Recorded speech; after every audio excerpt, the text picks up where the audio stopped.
What's up, everybody? How is everyone doing tonight? Casters, young and old, everyone across the world. Welcome, welcome, welcome. My name is Turmentic, and this is Let's Talk MetaZoo, the October monthly recap. I am joined by the one, the amazing, the one and only beautiful Dean Streams, aka MetaZoo Nation Dean. How are you tonight, my man? I'm good, brother. I can never get tired of that intro music. It just hypes you up. It's like, yes, let's just talk about shit.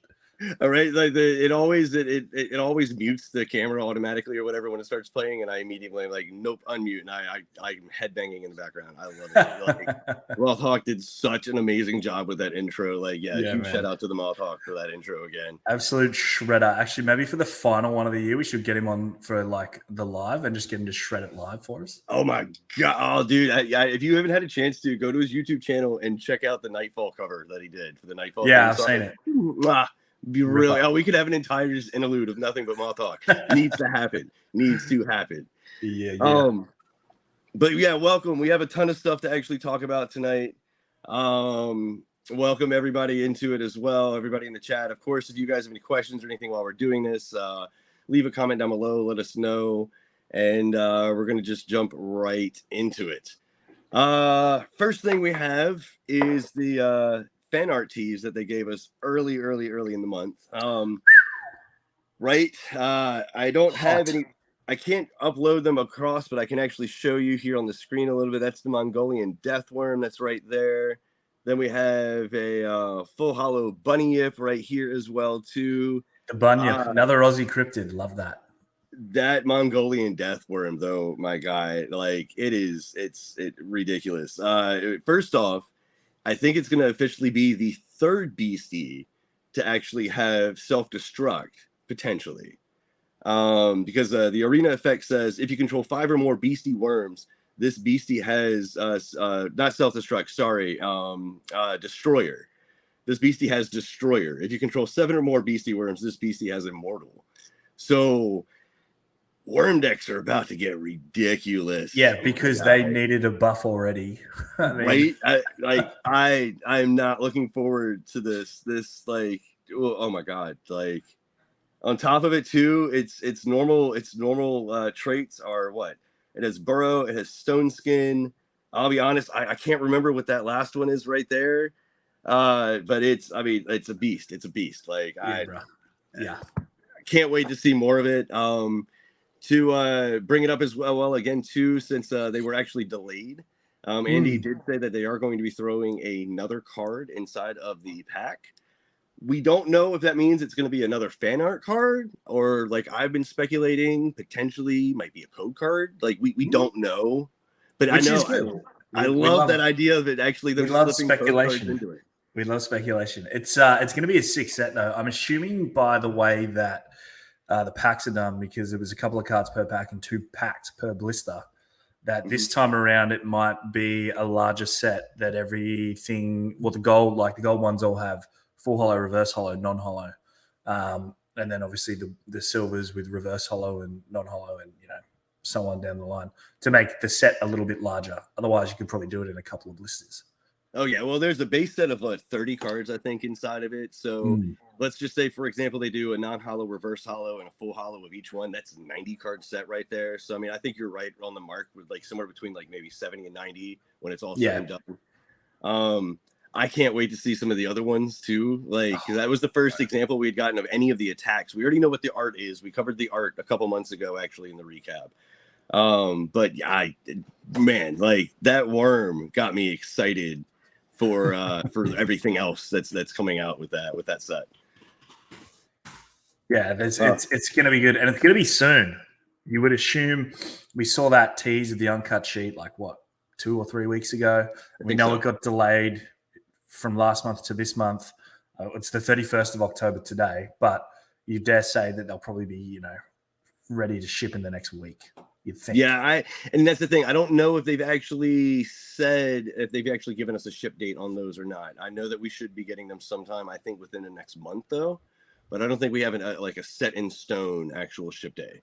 Yeah. Oh, Cutthroat just said as well, there'll be fan arts and alternative art from the official MetaZoo artists. That is good to know, Cutthroat.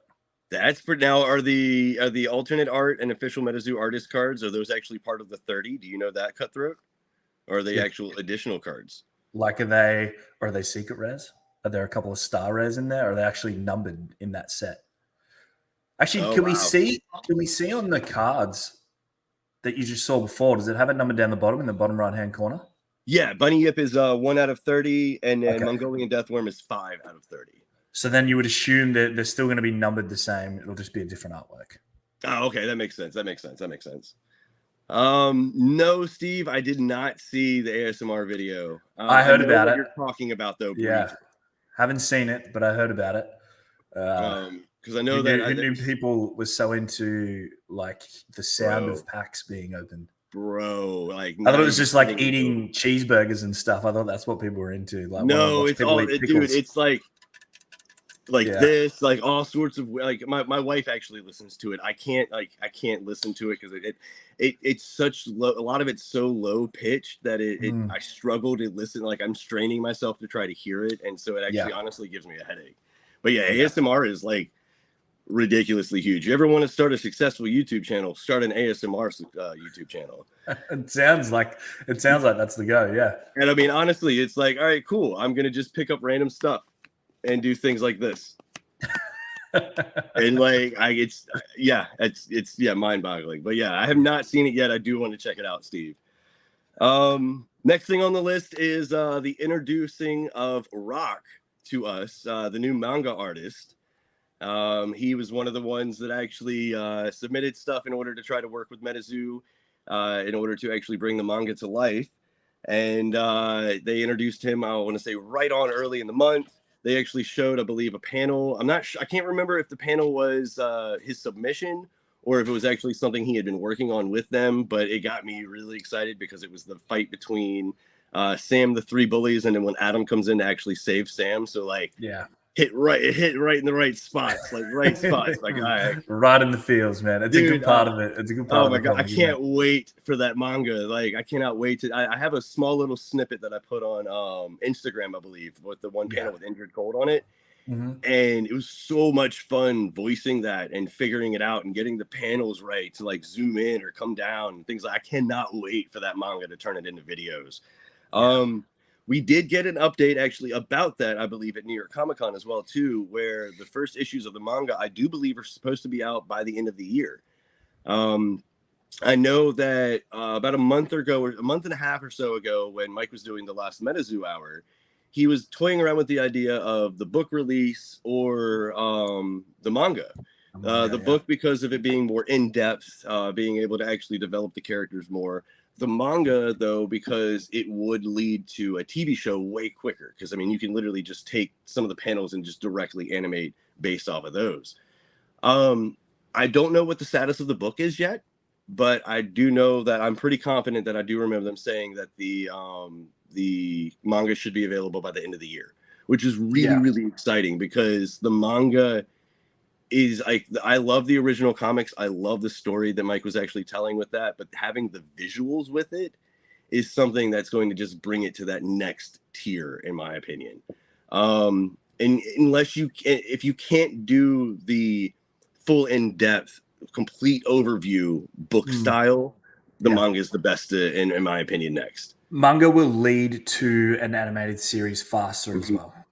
And I completely get that. As much as I want the books, I get that. The TV series is key, to be honest with you. The TV series is going to be probably the TV series and the game.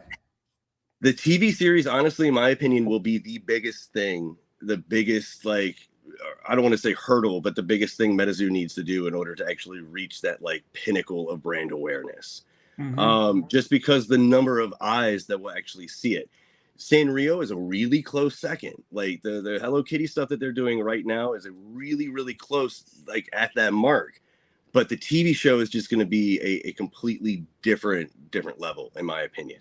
And if that means we have to wait a little while longer for the book to be able to get that in-depth, that like over-encompassing story, that's fine.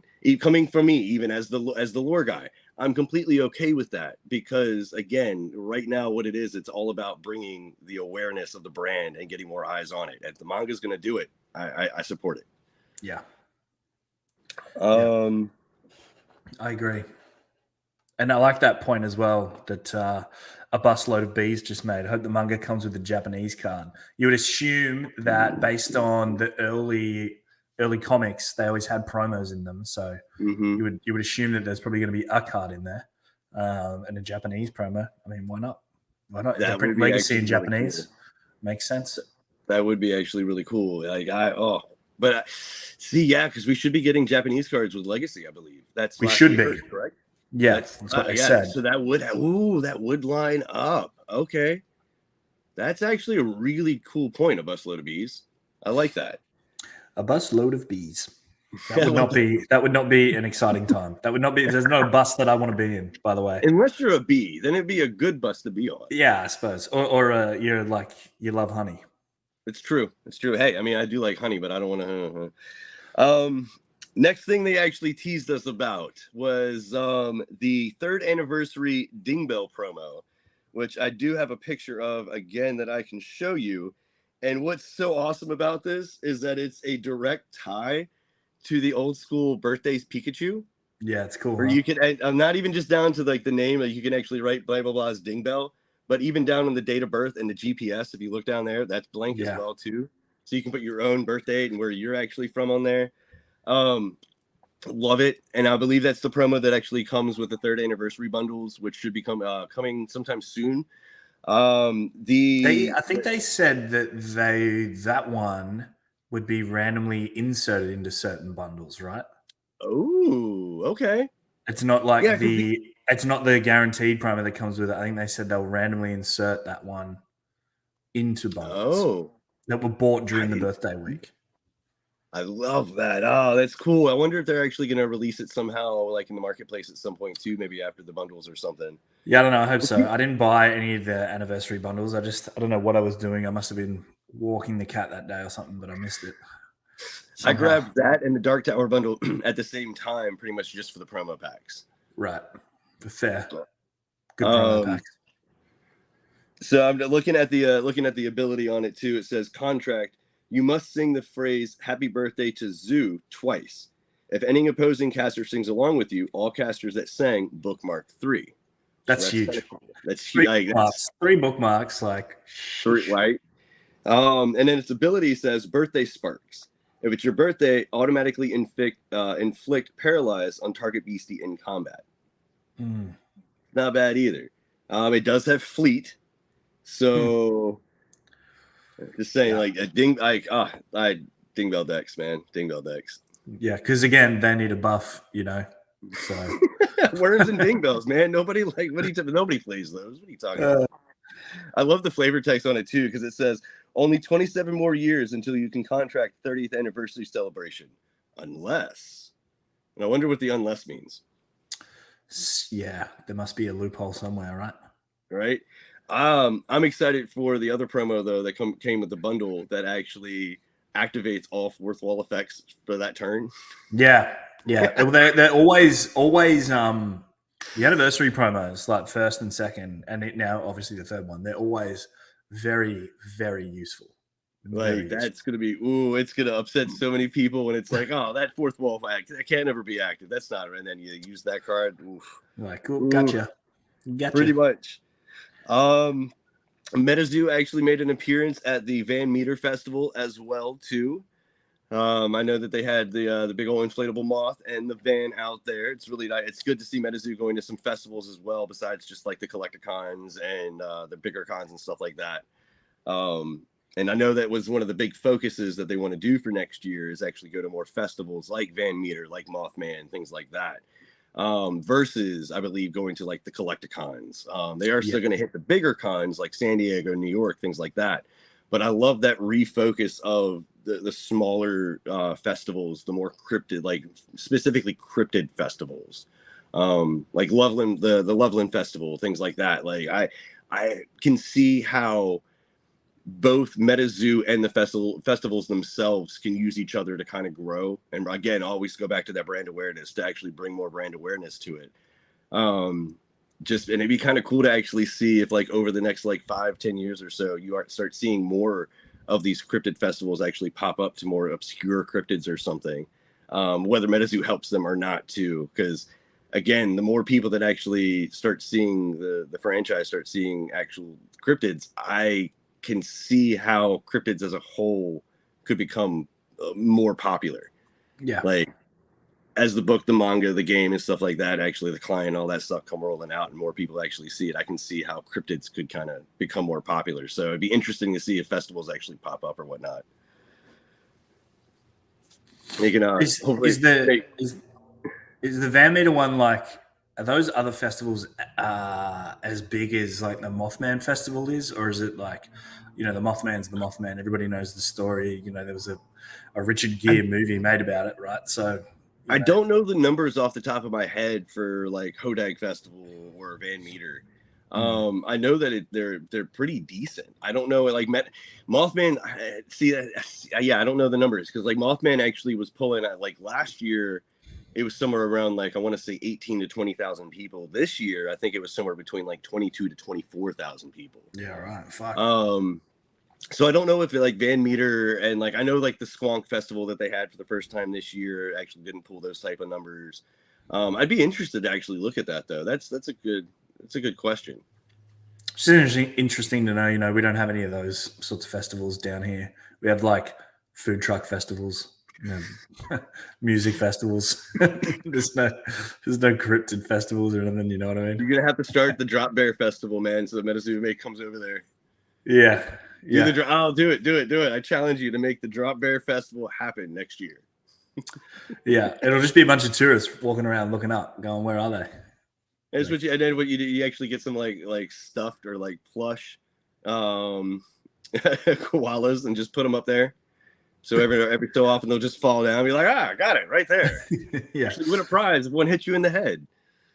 Yeah, no. We come up with something. See what we can do, eh? Just having them attached to ropes. So like you could actually just like lower them up and bring them up from the trees.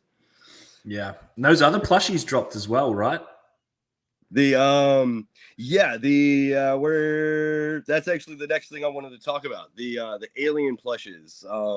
They went on sale. They were called the Containment Cache.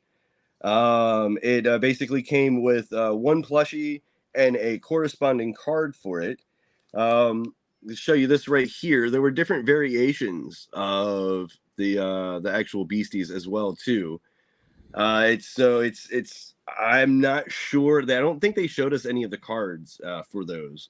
So we don't know any of the mechanics or anything like that. I am interested though, because this is like the second or third. I can't remember if this was the second. I think this was the third time actually that there have been UFO centered mini drops, if you will. I don't know. What's the I don't know what the driving force is behind that. Like I love it, right? But I don't play Cosmic. And I just refuse to play Cosmic because I think it's a cop out. It's a cop out. Cosmic decks are a cop out. You hear me? All right. I don't know, man. That new UFO from Disclosure 1.0 is ridiculous. Yeah, I know. I just love my Flame Spirit deck, and the only time I really get beat is when I come up against these painful Cosmic decks with little laser beams that they attach to their beasties. Just I don't know. I've actually been running a 4-color giant deck recently, and like that stomps. Yeah, right. 4-color as well. You crazy? Woo! Love those fusion auras. But yeah, I'm interested to see what the core line, like the correlating storyline is, I guess you would say, between the 3 different drops, because we've had Disclosure 1.0, Disclosure 2.0 now, and now the Containment Cache, and they even framed the Containment Cache as like I know there's been a lot of UFO activity lately with the Cryptid Busters and other things like that, them fighting NFTina and all of the disclosure papers and things, but let you know we contained some of these creatures. And so I'm interested to actually see where it goes storyline. And it's interesting that they used the words contain as well too, because we'll talk about this later on, but they teased us this month with SCP as well. Woo! Finally. Right. Finally. So yeah, I'm really interested to see what's going on with those. Again, not sure what the timeline is for those to actually be delivered as well. I would imagine we're probably still at least a month or 2 away from getting those. Which ones? The containment cache plushies and cards. Because the thing when the UFO 2.0 disclosure pages dropped, it said it was like a 40-day. They're expecting Yeah, like I think those should be something. sometime like mid to in November. I think November should be wild. November should be Kuromi UFO 2.0. Oh my god, fan art. Like it'll be like, remember when Cryptic we had Clash. like, don't forget Cryptic Clash. Cryptic Clash, yeah. Remember when we had like we had all those revive drops and all that stuff last time? Like everything sort of came out at the same time, which is good. It's fun at that point in time, you know. Well, I'm interested also to see, like, and this is what, of course, we'll have to talk about next month, but I'm interested to see if there's going to be like a Thanksgiving promo again, or if they're going to be doing anything for the holiday season as well, too. Like, you can almost guarantee there'll be a Christmas set. Like, there's just so much that's actually good, and that's the thing is that I know Argos was talking about this a couple days ago too, where like once things start dropping, it's just going to be bam, bam, bam, bam, bam, bam, bam, bam, bam, like one after another. And it should honestly start sometime this month. Men in Black, Cryptid Busters, and SCP Foundation have their hands full. Yes, it was the zeitgeist this summer with governments hearing about aliens might be an influence. That's smart. Yeah, there were a lot of disclosure discussions going on. I know that the U.S. actually had a really big, I believe it was, I can't remember who it was that actually was testified in front of the House. But it was like 2 or 3 days actually of like testifying about like UFOs and aliens and cover-ups and stuff like that. And there was a lot of juicy stuff that happened this summer when it came to aliens. All the fun stuff. But yeah, I mean, again, like you were saying, it's not like Cosmic needed a boost or anything either. No, fucking Cosmic worms, like, geez. Give water, give. When was water and lightning haven't had a boost for ages? But I mean, I suppose lightning always gets a boost. Lightning's still strong. Lightning's pretty sad. Like lightning doesn't. They're all strong, but yeah. Kuromi's actually going to make Dark ridiculous. Yeah, very good. Which is the one that needed the buff. Dark's been just like subpar. Not this kind of buff though. I don't know. It's gonna make it. Dark is gonna. If you're not playing Dark, I don't know what you're doing. Pretty much. I will always play Flame Spirit. You can't change me. See, Dark Tower won me over. Dark. I can't say I hate saying it, but like I love playing Dark. And I'll be honest, the Dark Tower deck that I had, I can still make viable outside of the Dark Tower format. So I mean, the Chibi Iowa though is good as well. Like I was saying to you just before, like that's a card I'm excited for because it helps buff my deck. Dude, the Fireball buff is ridiculous. The Fireball buff, it's flying. It's like we'll talk. Yeah, we'll talk about that. Actually, all right, you know what? No, you already brought it up, so we'll talk actually about that right now.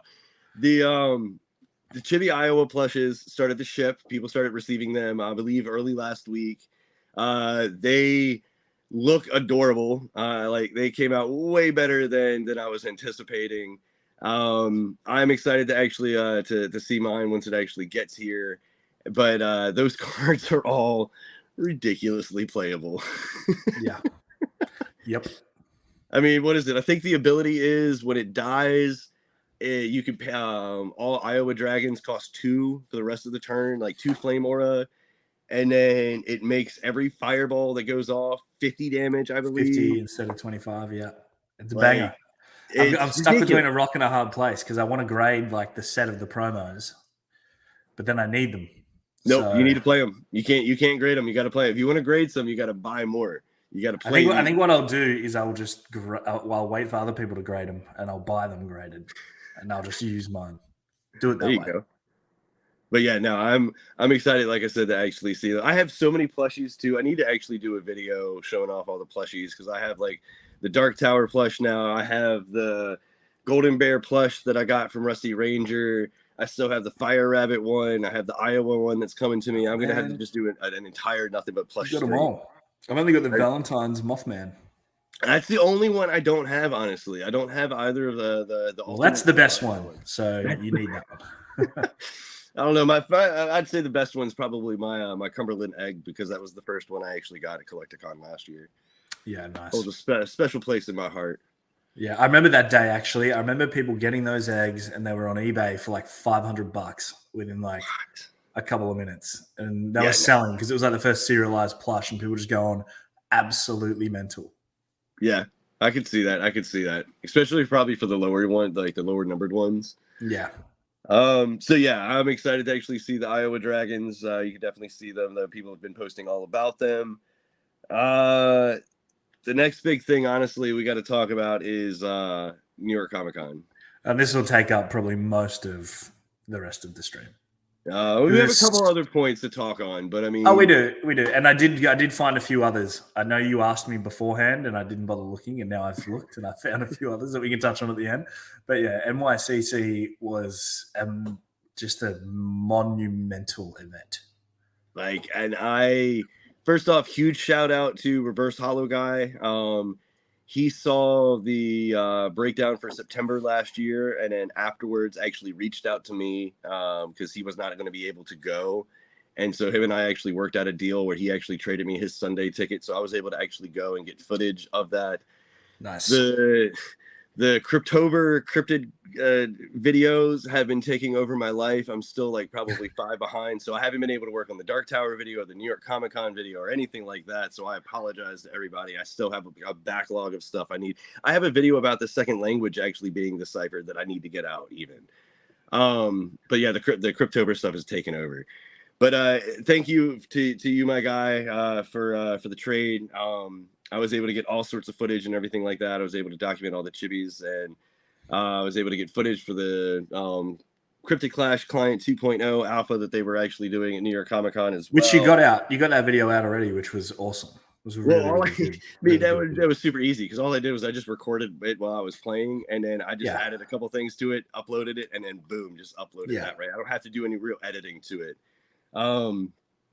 But yeah, so there's a lot to talk about when it comes to New York Comic Con, and I know there were other really great content creators there as well too. Definitely go and check out Rusty Ranger's stuff. Go and check out Demon Fergus. I know that he actually put out a bunch of content.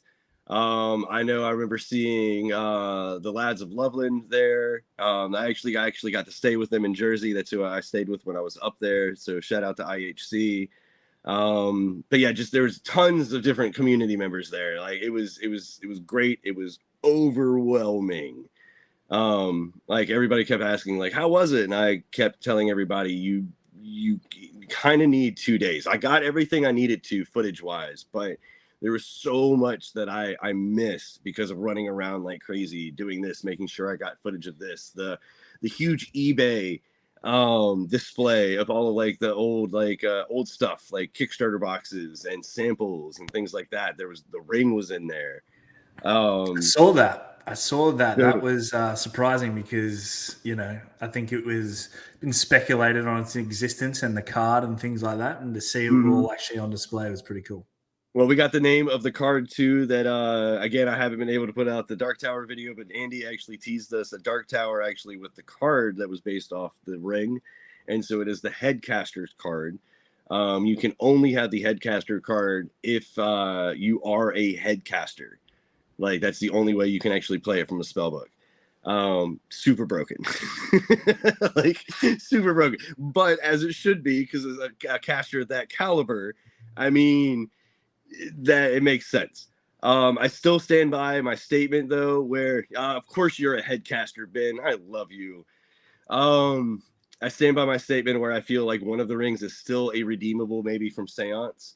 Because in theory there should be 3 of them. We know Mike has one, Andy has one. We don't know what's up with the third one. But yeah, the ring was there.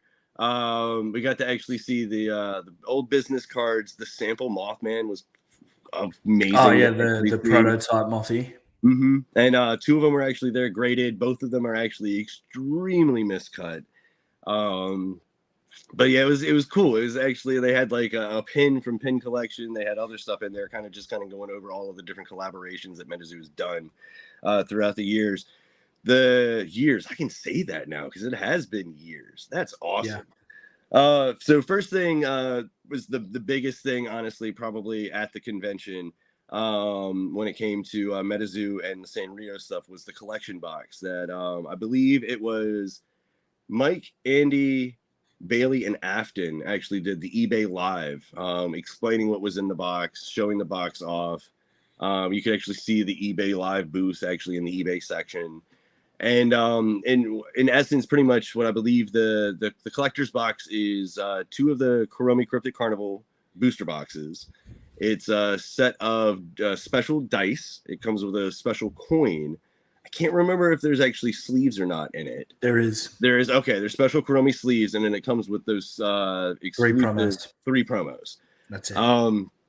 And to be honest, I think those are kind of being slept on. They always are, but I mean, it's because they're also expensive. They are. They're $300. It was the same, right? Very expensive. I'll be honest. I wish it had come with and it would have had to have been one of the New York exclusives, but I wish it would have come with like a plush or maybe a keychain or something. The reason why it didn't need to have 2 booster boxes in it. It didn't need to have that many booster packs because that's what pushed the price up. You could have done it more like a Pokemon UPC where you've got 10 to 20 packs in there and you can bring the price all the way down to like $150, $160, and they would have done 10,000 units at that price point. You know what I mean? I'm one of those monsters where I'm going to get one. I have it lined up where I'm going to be able to get one through a friend, and I'm going to be that monster that rips it, that opens it completely. Yeah, I bought a bunch to do the same thing. Well, I honestly feel though that this was marketed almost as a collector's box, to where it's one of those where you wouldn't want to open it if you purchase it. This is something that you would want to hold on to for years and years and years to come.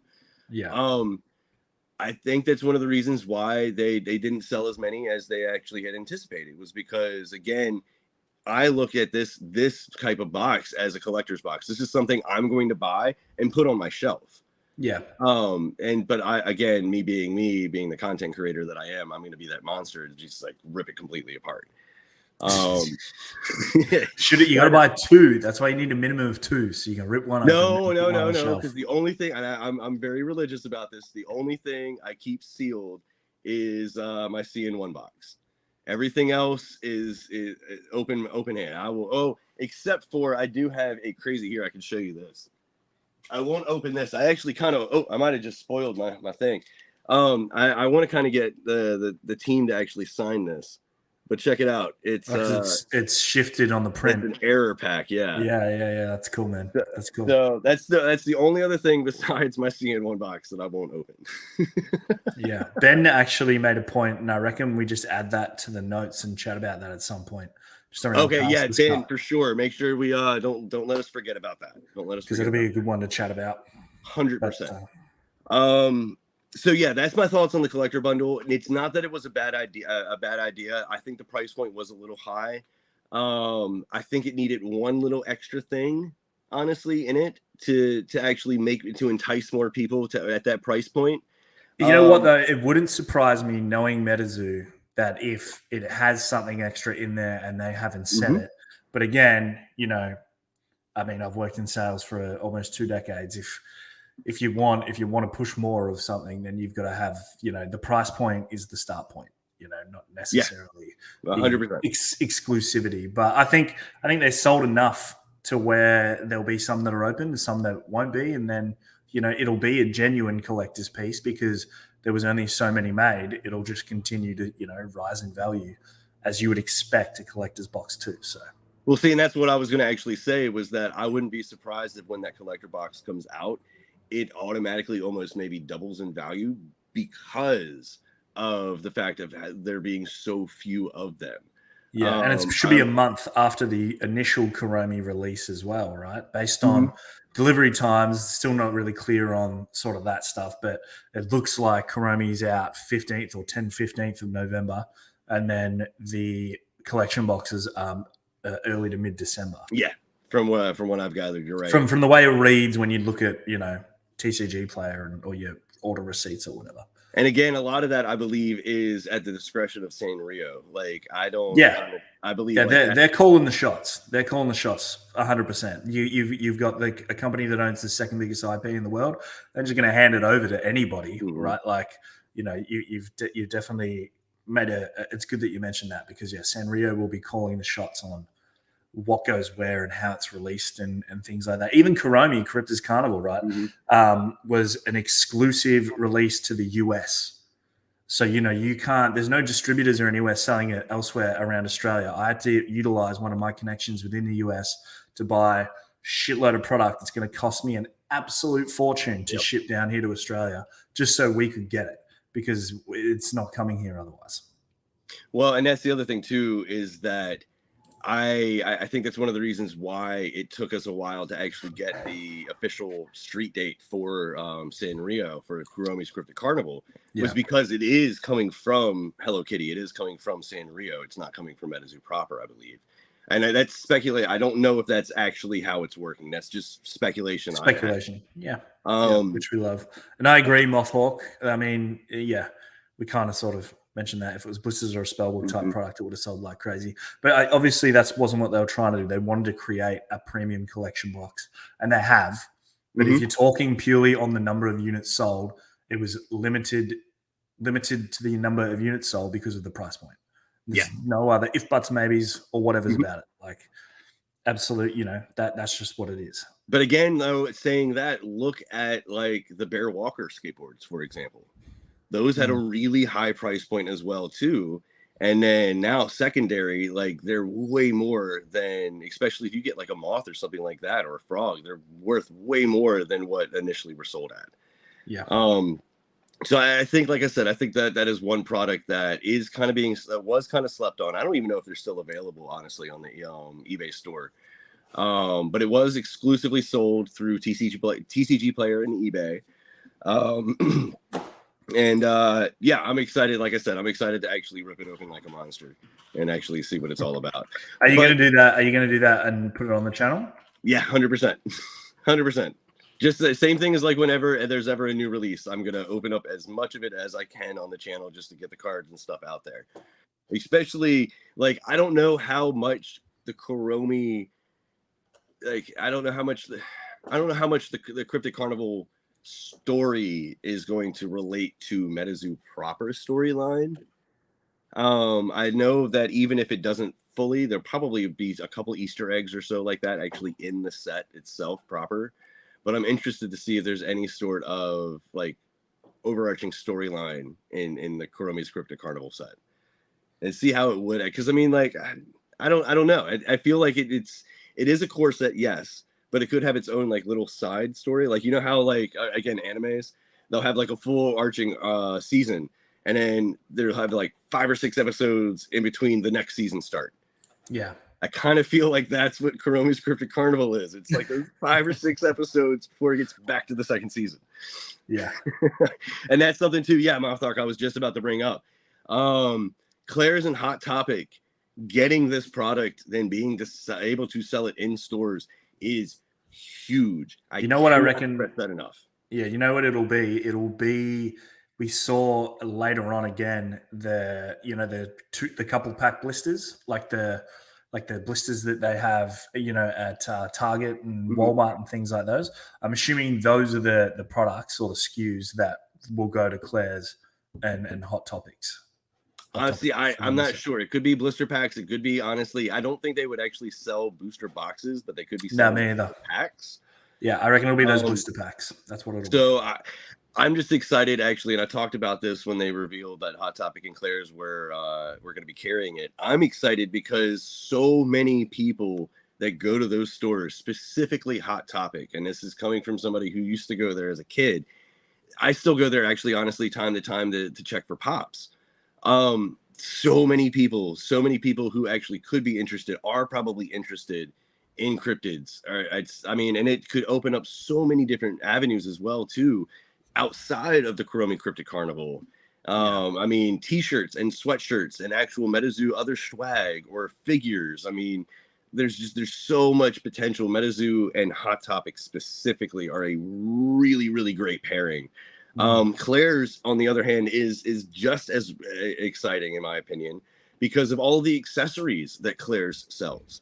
Earrings, necklaces, I mean, all sorts of like bracelets. They have so much different like little tidbit like accessories that both of those expanding into those it's brilliant. It's brilliant. Like, so again, I always go back to it. The more people actually see the franchise, the more people actually see what MetaZoo is, the more people join the community, and it's amazing. Yes, yeah, you are right, Malthog. Yeah, he answered you, but yeah, they were the guys that actually approached MetaZoo during San Diego Comic-Con because they saw how crazy the line was. That's right. See what happens? MetaZoo goes, they take over a con, and now they're actually working with Hot Topic. All right, so the next thing actually about New York Comic-Con were the 8 different promos.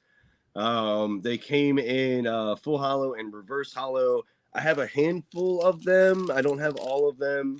I know Dean has some as well, but like that's an example of the Kuromi hollow, which this card, in my opinion, is one of the strongest Kuromi cards that's broken. There right now. Broken. Just its ability. It says its ability is called forgiveness, and it says you may say it's okay, I forgive you, and then you lose 3 Kuromi note counters and you bookmark 3 cards. Like, huge card in my opinion when it actually comes to it. There's another Kuromi actually that has a different actual effect text on it as well too. So you'd be able to, I mean, you'd be able to use so many different ones of these cards actually in these decks once this set comes out. Another one of them from there as well was the My Melody card, the light card right there. I talked about this to some friends the other day, and I've been talking about it at the shop. Anytime somebody brings up MetaZoo, I'm so excited to see what happens to the meta once Kuromi's Cryptic Carnival comes out. You didn't know it was a tongue twister till just now. Yeah, eh? You try to say it past too many times in a row, man. I'm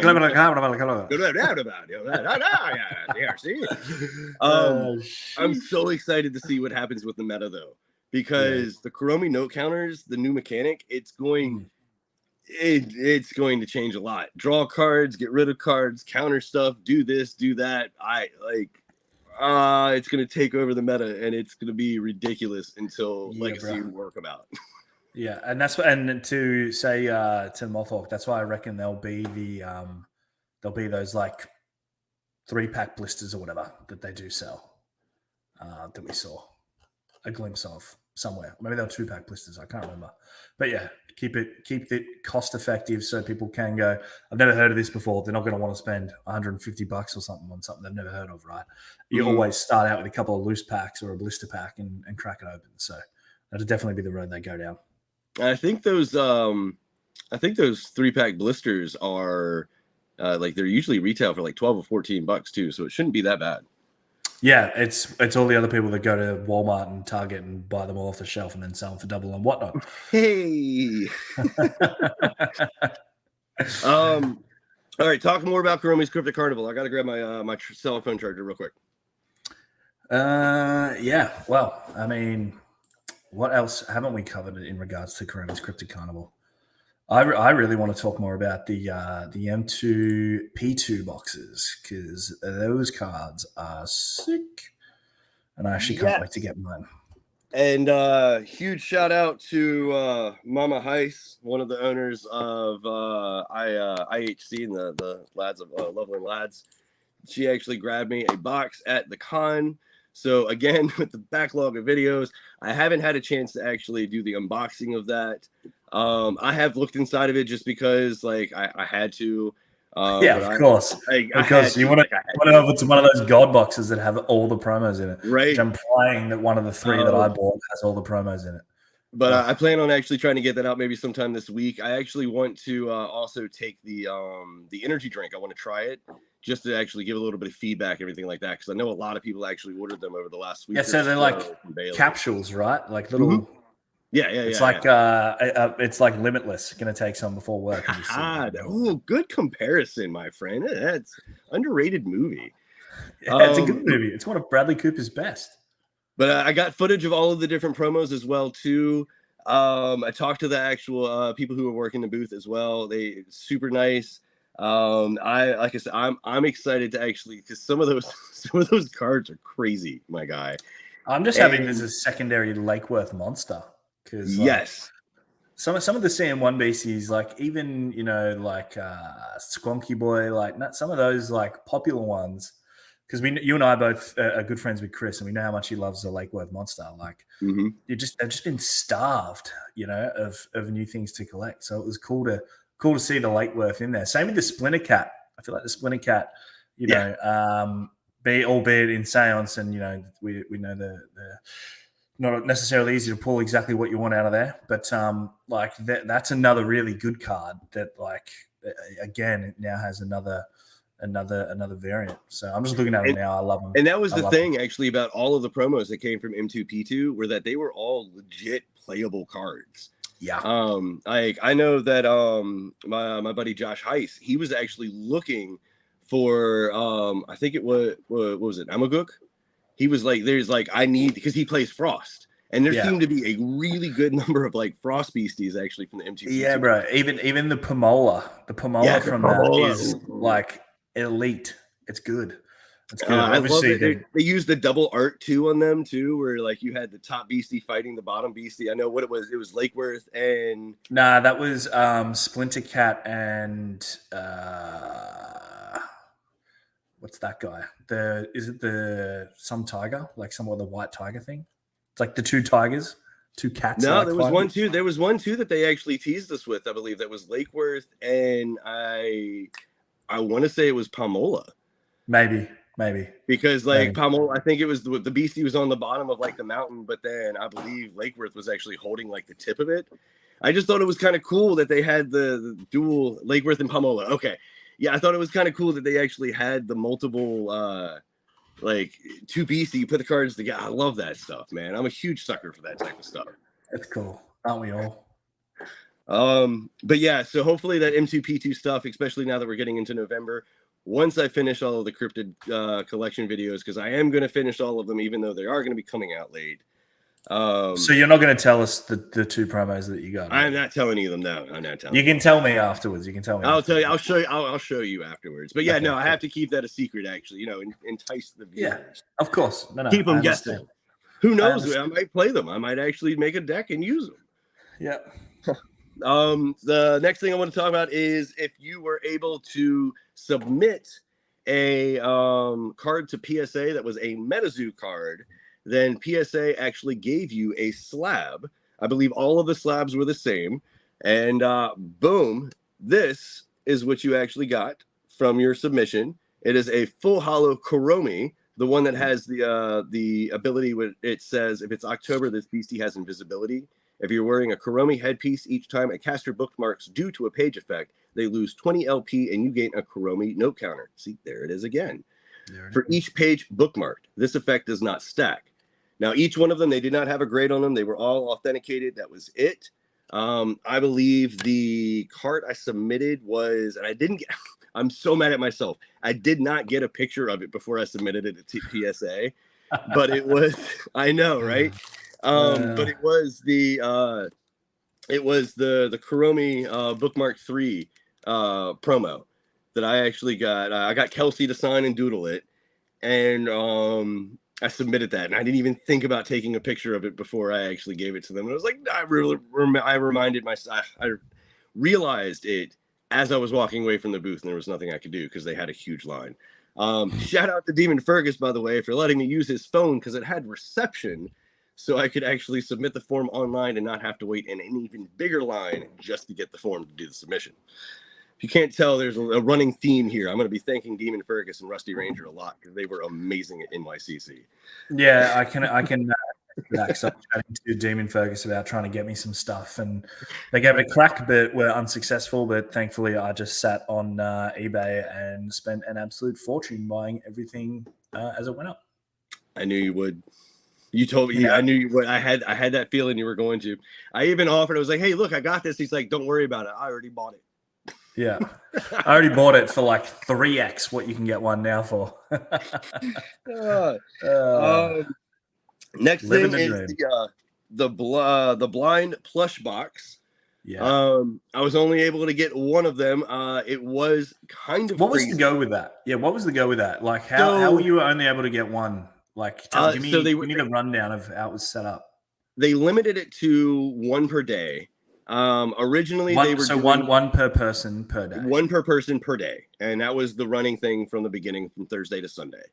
And it was a very, very hot product. The lines actually got very big very quickly.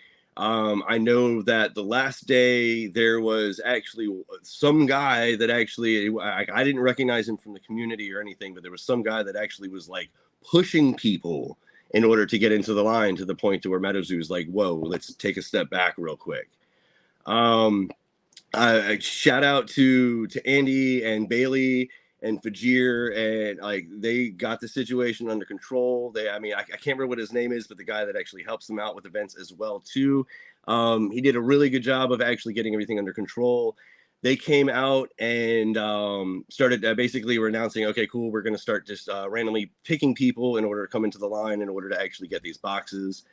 And they had a couple, and again, I'm going to shout out Demon Fergus, Papa Heist, and like I can't remember what his name was, but one other person from the community.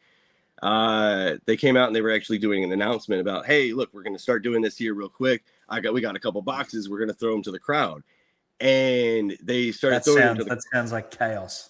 Well, it wasn't chaos, but again, there were like 2 or 3 people in the back that started like pushing themselves through there.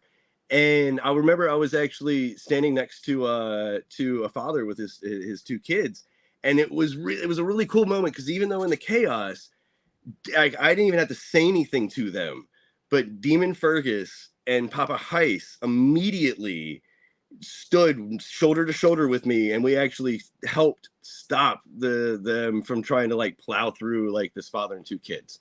Yeah.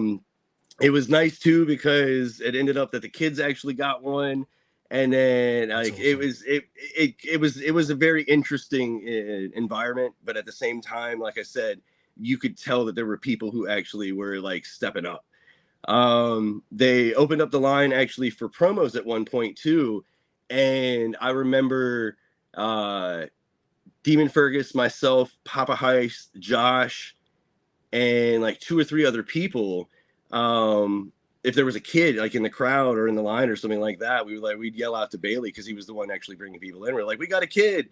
And so like we'd part the way and then let the kid and their parent and actually stuff go like that too. So we got all the kids and their parents and everything in there first before they actually did the promo line, which was really cool. That's what it's about. Not all the knobs that were going in there getting them for $55 and selling them to suckers like me on eBay for $300. Yeah, dude, it was crazy. And like that's the thing, is that like I'll be honest, I don't know what these plushes are worth, but I know they're worth money, just because they were limited to 400. I believe there are only 100 each of them, on top of the corresponding promo card that goes with it as well too. So yeah. This is kind of one of the more limited MetaZoo products really there is, if you actually look at it being one of 400 or one of 100. When you open up the box, it's got the blind bag in there, right? Is the plush and the slab within that blind bag together? Yes. They're inside of the bag. Yeah. Because otherwise you would have had people that somehow trying to open the box, take the bag out, take the slab out, put the bag back in, and just send people a plush. See, yeah, no, they're both the bag and the plush are actually in there. So that's good. But yeah, at the point for the line for the plushes, though, it was pretty much they just started picking people. And it was I just happenstance to get into the line too, because the guy that was picking people, he was part of the team that MetaZoo hired to help with event staff. So like he didn't know I was Turmentic, he didn't know who I was. And so who are you? Like, yeah, let's go. Because like I was like, okay, cool. If I get one, I get one. If not, whatever, that's fine. But then yeah, dude picked me and I was stoked. And so I got into the line. I got my little box and I did a little unboxing video. I did. It's super cute. I wanted the one that was that had the pumpkin, which I know that was one of the chases. But again, that's the one I want. I want the one with the pumpkin. I'm stoked though, just to actually, like I said, have one, because they're one of 400. And sorry, they're not numbered though, are they? They are one of 400, but they're technically really one of 100. Yeah. I did actually get the and again, I've become like this plush. I don't know why I have almost every single MetaZoo plush there is now. It's becoming a problem. I'm joining the club, Claire. If you're watching, I'm joining the plush club. I did get my slab though that came in the blind box Sexy. signed. That's wild. Well, come to find out, I was talking to, I think it was Kelsey, and that was the only time that they were really able to sign and doodle the Kuromi stuff. When it's slabbed up and not on the card. Yeah. I don't want to speak at a turn, so I don't know. I wonder if that's why they got them slabbed before that event. As like a loophole. It's in. Oh, smart. That's smart. I don't know if that means that they aren't going to be able to sign slabs and cards and stuff like that at future events. But I was just like, I need to get this signed. I need to get this signed, especially if it might be the only time you actually can get any of this stuff really signed. So one of the reasons why that was the card I submitted to PSA was the signed Kuromi. Shout out to Afton's new signature, by the way. It's hot. It's like, it looks good. I don't know if I've seen it. Is it on here? Yeah. It's the that's one her new. I didn't realize that was her new one. Okay, there. Yeah, it looks wicked. Okay. Look at me. It's my slab. I didn't even notice. I will say one of my I love this thing. It's amazing. I got Kelsey to sign and doodle my Kickstarter frog. The froggy. And it's great too because I got her to do that to the moth at Water Tower. Yeah. So now they're together. So yeah, that was amazing. I loved actually getting to hang out with them, talk to Jet for a little bit, talk to Afton, talk to Kelsey. I got to talk to Poncho for a little bit as well too. Like, rub it in, rub it in. I got to see Isaac. I don't have it with me. It takes me like a day and a half to get there to do those things. I can't just rock up to an event like you and get to hang out with the artist and get stuff signed.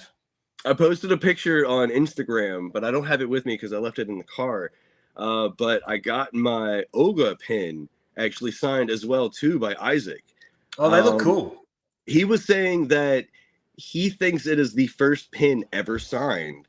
The reason why I wanted him to sign it though was it is the number 1 of 200 from Water Tower. Right. So it's number 1. It's the first tower, the first pin of that rigged. And it's the first pin that was signed. It's sick. It's amazing. It's amazing. Cool. Don't knock the story. It's amazing. Cool. I love it. Man. He looked at me so weird too. I was like, "Can you sign this pin?" He was like, "What?" I was like, "Trust me, it's cool. It's the number 1 pin. Do it." So that was cool to actually do that to get to get Isaac to sign that. The next thing was the Cryptic Clash demo, which was light years rigged. Get out of here, Justice. Rigged. It was light years ahead of what it was at Dark Tower. The interview that I had with Chris about a month ago now. We're doing a good job. All of those improvements he had talked about were actually there. We actually saw some of the anime. If you actually want to see some of the live demo as well too, always check out the video that's on the channel. It's the Cryptic Clash Alpha 2.0 demo at New York Comic Con. We had animations. I was able to actually go through and look at part of the card catalog, which was really, really cool. You could actually see some of the you could actually see some of the decks that you actually could buy inside of the shop. It actually showed you other options that were inside of the shop, like redeemable codes, like all sorts of different stuff. I didn't check to see if I could have created a deck, because maybe I could have created a deck. I don't know. Nah, you wouldn't have been able to do that yet. Okay. There's still pre-made decks, and then they're moving in that. I can't say anything else. That's right. But no, they would have been pre-constructed decks there. The first time I played somebody, we couldn't find who it was, so I was convinced for like a good solid 2 minutes that I was playing NFTina, and that's how the PFP. Oh yeah, that's right. I was watching that video. I was like, this guy's and like it got to the point where like Chris even started walking around trying to figure out who I was playing because he didn't know how I was playing against somebody. Yeah. But yeah, I'm excited about the closed beta. That should be going online sometime, I think, within the next 2 weeks or so.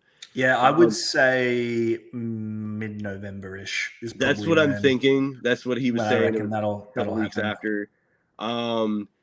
like I said, I really hope that I actually get into the closed beta. I hope that I can actually stream it because I think it's a lottery system, right? I think it's a lottery system, and if it's a closed beta, I can't imagine you'd be able to stream it because it's closed. Well, if it's closed, all that means is a closed beta. All that means is that it's a limited number of people who are actually have access to it, versus an open beta. So I don't know. I got to ask them actually. I haven't come out of maybe. I mean, you would assume at the beta point, it should all basically be ready to go. Like there shouldn't be any secrets anyway. So yeah. So it's just little like quality of life improvements from that point. Hopefully you do get picked, and then you and I can do it. We can do a stream like this, and we can just play it. Yes. Oh, dude. Okay. So if I get it and we're allowed to do it, we will somehow figure out how to play a game of Cryptid Clash in the November recap. It should be easy to do. We should be able to easily put Steam through StreamYard and basically just have a separate screen to this one, go across, and be able to just play. See, we'll be able to do it. You've just got to get selected. If you're listening, Bats or Chris, let's do it. Come on, make it happen. Yeah. So yeah, I got to see that. Check out the demo video. The other big thing were the code cards. They actually had promo packs. Hot property. Promo packs that had a promo and a code card in it. And we come to find out later that those code cards are actually going to be the only way that you have access to the NYCC promo list from this year on the online client. So there have been a few of them sold. I know that MetaZoo gave out a few more actually to some people. I know that I don't know if any more are actually going to be given out by either Cardio or MetaZoo, to be honest with you. I believe Andy had what was remaining, and a bunch of those were put into those M2P2 boxes, the second stream that was done from TwitchCon. And then from there, it's at Andy's discretion or however many he has left, what happens with them. But I know that Andy's the only one with them. Nobody else has extra. Andy's the Prez. They're with the Prez. So hopefully I don't know. If you have one of them, definitely hold on to it for sure. Do not lose it. Hell no. That could potentially either be a very unique thing that you have on the online client, or I know there are a ton of people who are trying to get their hands on one of those codes. So I was talking to Dean actually before, and he was actually talking about how he wants to potentially get one graded, and I was like, "That's so cool." Don't tell anybody. It was just sorry. Well, the thing is, though, all right, I'll keep my mouth shut. But I wanted to grade one sealed, like the sealed pack. I wasn't even going to open it. I was going to grade the whole thing. See, now you're giving away secrets. I didn't tell them everything. You already did. You already ruined it. Oh, I didn't tell them that. Okay, fine. But yeah, the code cards, I think those are going to become a very hot commodity as the client comes online, especially later this year, especially in Q1 next year when it's released on iOS and Android. I'm excited. I'm glad I got mine. That's all I'm going to say. I'm stoked. But yeah, check out the video if you want to actually see any of the gameplay actually from New York Comic Con. Huge shout out to the guys over at Cardio, Bats, Chris, all of them, Servion. Bro, they're killing it. Absolutely killing it. To actually jump off of that real quick, we'll go back to actually that might be most of NYCC, but I do want to segue to this real quick. Cardio and MetaZoo also just released the new MPN app. I believe it's only for iOS at the moment. It is still in its very early stages. I actually got to talk to Servion, and I got a little bit of a breakdown on it with some of the features and stuff like that are going to be coming on later this year. I'm hoping to get that video out sometime in the next month. But if you have an Apple phone, you can go and actually search for the MetaZoo Play Network app, and it's some of the stuff that's coming on with it online in the next month or two. Whoo! Man, I'm so salty. I'm so salty that it's iOS first. Who is an iOS simp these days? It's all now my entire channel is ran off of my iPhone. Don't you even start it. Yeah, no, that's why I was having a crack. But yeah, I feel it. I'm excited. It's cool, man. It's cool. The boys are doing a good job. They're working hard. I know that much. I know because I know most of the Cardio team personally, and they're going hard. They're working real hard. So looking forward to it. They're putting in a lot of hours. But yeah, it looks, from what I know anyway, it looks good. Everything looks good. Oh, it is out on Android now. All right, cool. Cutthroat actually just said, nice. I know that when it initially released, I think last week or the week before, it was only iOS, but that's good to know it's on Android now. Haha, there you go. You had to take back everything you said, Dean. Well, let's have a look. Let's see if it is. Fine, I will find it myself. But yeah, then we talked about the eBay stuff at the beginning too, about the eBay booth and how they actually had some. Oh, it is. Install. It is nice. Hey, there it is. MetaZoo had some of their historic items out on display. It was really cool actually seeing the sample moth. It was kind of cool actually seeing the card with the ring, the business cards, all sorts of different stuff. Again, I have footage of that. I know Demon Fergus does, and so does Rusty Ranger if you want to actually check out any of that. Seeing the original Kickstarter box actually, or the proto to the Kickstarter box, was actually really kind of cool too. Got to see some of the imagery that we never really knew where it came from. But that pretty much sums up NYCC. Like, I'm going to go more in depth on certain things in the breakdown video eventually whenever I get it out. But yeah, it was a lot of fun. I know that MetaZoo also had some of the boxes that the blind boxes that they saved.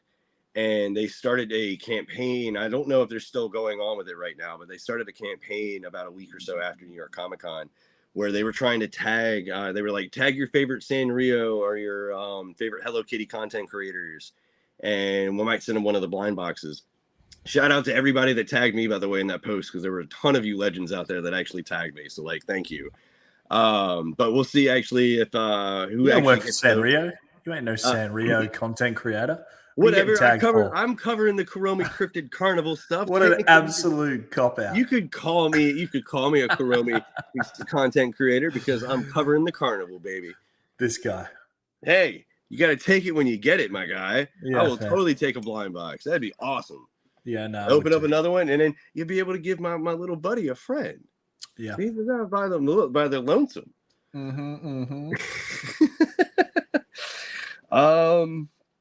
Next thing, honestly, unless anybody has any questions about NYCC, is and we briefly talked about this a little bit ago, but the SCPTs. Can't believe it. I can't believe it's actually happening.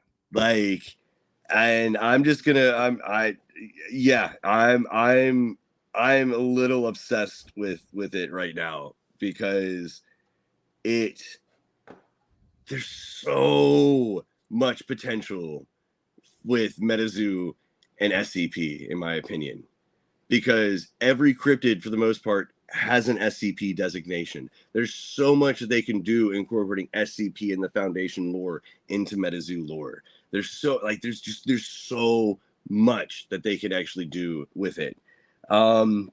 We don't know what I'm not sure if they actually said what the set size might be or anything like that. No, they did. They want to say it was like 40 or 30 maybe? mini sets. So I think they're going to do like, maybe it's like, SCP 1.0, 2.0, 3.0. Okay. Like different sort of events and drop these mini sets that touch on different things. But yeah, I believe it's 44 cards plus like potentially a secret rare. Yes, I do remember them saying that. I am going to just read the actual announcement too. Andy wrote, SCP is here. This set will be a bit redacted from our usual sets. When I say redacted, it's because it's blank. It will be a multi-stage release as we explore containing some of the redacted who have recently appeared. The community will have to work redacted to figure out the containment procedures in this first-of-a-kind 40-card set, gain access to the secure redacted areas that we're working on classifying. Do you have the redacted to help us contain them? What sort of redacted secrets will you find? And that was the actual, and you can find it on the Discord, but that was the message that he actually sent us. That was the picture that went along with it as well too. It was an SCP, I believe, level 3 secure access card, which fingernails are painted. I wonder, It's a Bailey's hand? I don't know. I've had a couple people actually ask that, and I was like, is I mean, you can kind of read it and like where it's redacted, like this set will be a bit different from our usual sets. Yeah. It'll be a multi-stage release we explore containing some of the creatures who have recently appeared. The community will have to entities, and secure, Yeah, I did that the other day. It was quite fun. I was like, well, this is the community will have to work diligently to figure out the containment procedures in this first of a kind 40 card set to gain access to the secure. I don't know about that one. Secure blank areas that we're working on classifying. Yeah, I don't know. Oh, Freddie Chang with the super chat. Hey, what a man. Thank you, my guy. Thank you. Love it when a Tower Castle just pops in and drops a little. I know. Look at you, bling. Woo! Coming in strong. Ledge. So the other big thing though with this SCP drop was again with like the Sanrio stuff. Andy, you actually posted at the end. Are you a MetaZoo or SCP content creator that would like to share spoilers with the community? If so, please reach out to me directly with your social accounts and your involvement with the community and or SCP. Of course, I was like, you got me. Put me in, coach. I did the same thing. I haven't heard anything back yet, though. Normally, and it's usually how that works. Is like normally you message him, and then they'll add you to a list or something. Yeah, pretty much. Like, but I think you and I qualify. I have been waiting for SCP for a while now. I'm actually gonna have to start doing my SCP videos. I've been putting them off. I want to actually do like the same scripted collection type videos, but I want to do SCP files. So hopefully, December, I'll probably be able to actually have those start having those out. But don't make promises you can't keep. Again, SCP is one of those things though that works so well, in my opinion, with MetaZoo, just seamlessly into the universe. It's something else too that people, fans of the franchise, fans of the wiki, of that community, I can see easily transitioning over to MetaZoo. So SCP again is a huge thing in my opinion, and it works and fits, like I said, so well with MetaZoo.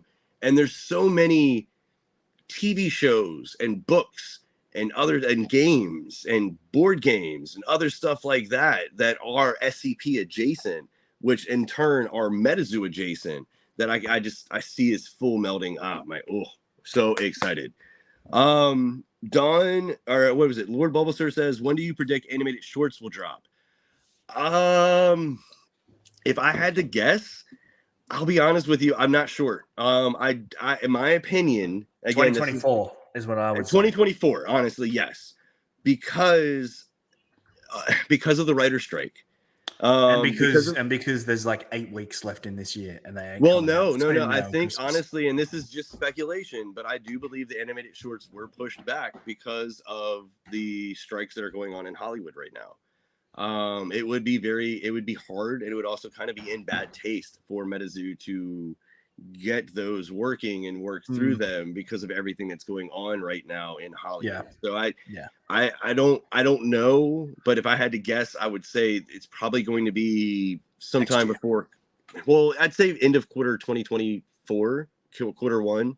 But again, it depends on when the strike actually ends. It's just safe to say 2024 is the safe. Fair. That's fair. Is the safe answer. Don, actually, an animated version of SCP would be huge. Surely. How that would be a little bit hard though, because a lot of the SCP designations, they are community owned, so you wouldn't really be able to commercialize them in essence. Not without paying some form of royalty. Yeah. So I could see how that would get a little complicated. But again, interesting.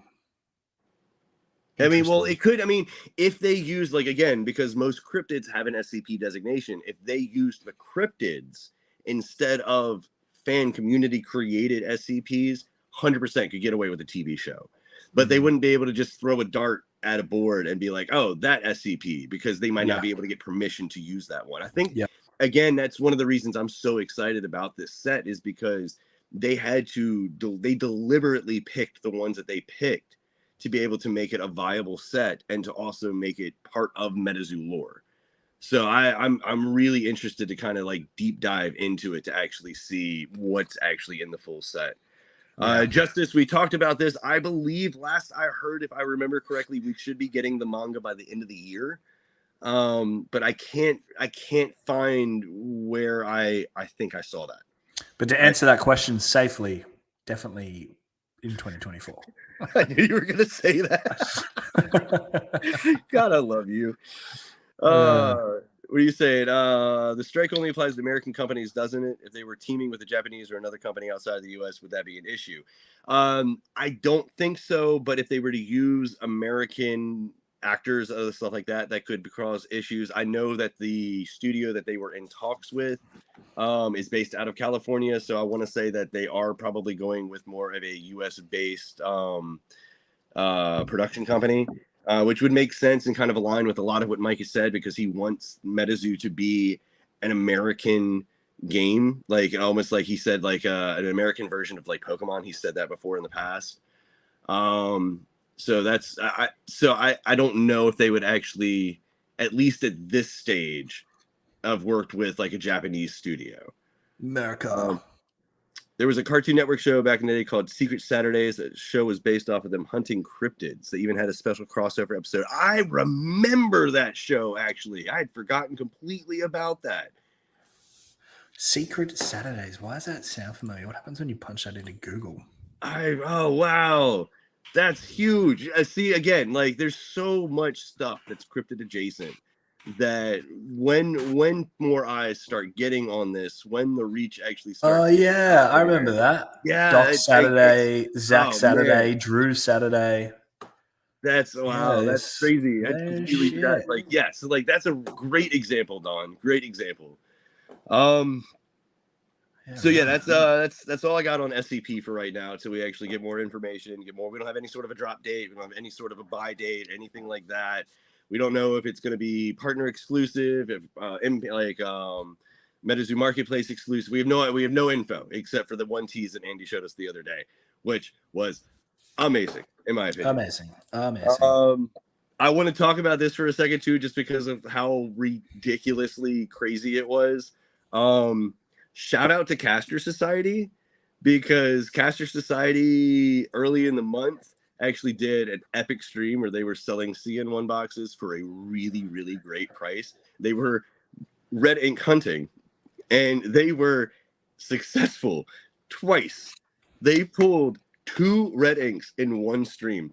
Yeah. It was insane. Like, I had planned on going live that night for Super Galactic on Whatnot, and then I saw their post and I was like, okay, cool, I'll watch them for a bit. They pulled 1 red ink really early on, and I was like, okay, cool, they're probably gonna wrap it up. It came from the same case. I know. Right after I shut the shop down, they pulled the second one. I was like, nope, I'm done. That was a sign. I'm not doing it. So, and it wasn't just the red inks either, too. These boxes, OB9s, box had a Mothman, OB9s, like insane. Same That's case, where they've too, been this whole time. They've just been sitting in the warehouse in Texas. Insane, dude. It's insane. So I had to shout that out because that was probably one of the most massive streams I've actually seen in a while. Can you imagine 2 red inks in one stream? It was great. I think it was Mitch actually opened up the second one. I can't remember. Anyway, he opened it up, and I just remember him like freaking out. He does a good job of that. He does a good job of that, Mitch. Amazing. He does. It was so good to see that actually live. Like, it was so good. You know, one thing we haven't talked about either is the NFT PFP 2.0s that are popping up over on Andy's Instagram. Yes. Have you seen that? Are you aware of that? Yes. He's been teasing them off and on for the last month, showing different PFPs from the 2.0 set. We still do not have a full release date on when. How good do they look, though? Can we talk about real quick about the one that we created as a community the other day? Yeah, do you know about this? I heard about it. Okay, so he reopened the NFT chat for approximately, I want to say about 30, 45 minutes, okay? And we went through and we were debating back and forth on whether they wanted to actually be precons that can be lore-centric, or if they wanted to be all randomized like it was the first time. I'm kind of torn, to be honest with you, because I love the idea of the randomization of the elements, all of the different elements basically are randomly selected for each PFP. You have no idea what you're going to get until it basically appears. I love that aspect. But I get where he's coming from, because he was talking about how some of the lore-centric items, those elements, could be hidden, like eyes or a mouth or like something could be hidden because of another element taking over it. And so like I said, I'm kind of on the fence. I think it would be cool to actually have some that were lore centric, that were actually pre-created. But if you do that, then you could end up with some PFPs that might be the same almost in essence. Yeah. So anyway, what we did was in the chat, he actually he basically gave up different options and showed us different images, and we created the first ever community driven PFP together. I can actually show you guys a copy of it because I have it have it on my phone. Rusty Ranger did a great job actually breaking it down. I still have all my notes as well to actually create my own breakdown video. But that's our little antenna that we created with. That's the current one. That's the display picture, right? I think so. That's the community. That's the community created one. So I mean, it has the that's actually light aura. But it's antenna with the Solomon marks on it as well, along with NFTina. Like, yes. So that's actually going to be one of the redeemable PFPs randomly selected and given out to the community whenever the NFTina actually releases them to us, I guess. But yeah, we don't have any idea when the full release date would be. I think we should be getting more of the teases throughout this week, if I remember correctly from Andy. And yeah, I cannot wait to see what they are. Some of the bases that they've used. I mean, we've seen Sam, we've seen Old Scratch. I think we've seen Morgana. Yeah, Raven Mocker. We've seen Raven Mocker was one. Van Meter. The dog, the ghost dog. Ghost dog of Hanging Hills. Hanging Hills, yeah. What about Griddle Grease? I think I saw a Griddle Grease. Maybe I can't remember if we've seen Pete or not yet. Pete's one that I really want. I want a Sam. I need a Sam. Sam, and if Pete is one, I want a Pete. All right. Well, if one of mine end up being a Sam, I'll sell it to you for like, I don't know, $1,000 or something cheap. All right, cool. If you know, that's fair. I'll just sell my drop bear, and then I'll pay you that way. No, you can't sell that. That's a gift. It's a gift. Let's sell gifts. Jesus. Actually, I need to send that and the Manaya to CNO. I have a stack like this big of cards I want to send to CNO to actually get graded. Yeah. So yeah. Good old Mike. If you ever need anything graded, just talk to CNO over at TCG Island. He can hook you up with PSA. But yeah, no, a Griddle Greaser Pete PFP would be amazing. Like I can't wait to see all of them. Like I can't wait to see all of them. So yeah, we should hopefully be getting those sometime soon. He also actually was toying around with the idea of there potentially being like a like we had with PFP 1.0, a PFP 2.0 like box similar to like what we had before. I think we'll see. I think we'll see the official drop probably next year. I don't think we'll see it at the back end of this year. You don't think we'll actually get the PFPs this year? I don't think so. I know there was. Well, I think once they figure out, because they're pretty much just toying around with the idea of how to actually create them. I think once they actually start the process of creating them, it should go relatively quick. Yeah. So I honestly feel like we should get those. I feel before the end of November. That's just maybe, but if not till next year, I wouldn't be surprised. Your running gag is 2024. Yeah, next year.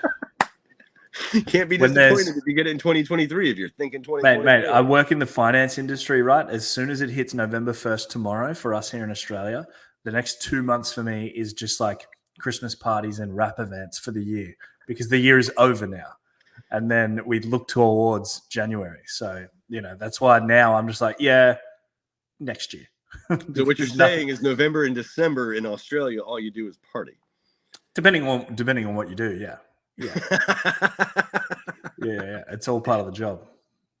Cutthroat saying, he said PFP 2.0 box pre-orders will come soon after Andy reveals.